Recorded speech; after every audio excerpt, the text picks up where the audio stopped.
Okay guys, so para naman sa ating second unit ng FKM, so meron tayong Hunter 150. So 150cc single cylinder 4-stroke, naka air cooled, max power 8.6 kilowatts at 7,500 RPM.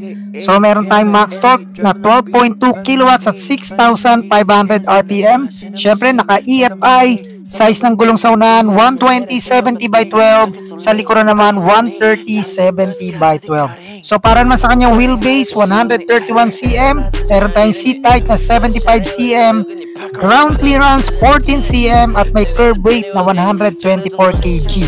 Para naman sa kanyang tank capacity 7 liters po ang kanyang tank capacity. Para naman guys sa kanyang overall, meron tayong 198 cm by 73 cm by 120 cm. Okay guys, so ang motor na to is nagkakalaga ng 78,000 pesos. Kapresyo yan ng FKM Ranger. So sabi nga nila kamukha raw to ng GS ng BMW. Gawa ng yung kanyang headlight talagang kamukha ng GS na big bike. Ayan guys, so tignan nyo. Okay, so yon guys. Kung di pa kayo nakasubscribe, syempre subscribe na kayo. J Motors TV lang yan sa inyong YouTube at Facebook account. Huwag nyo kalimutan itang notification bell para updated kayo sa lahat ng video na ina-upload natin. PM lang kayo kung kursunada nyo itong motor na to para matulungan ko kayo at ma-assist ko kayo. God bless you all.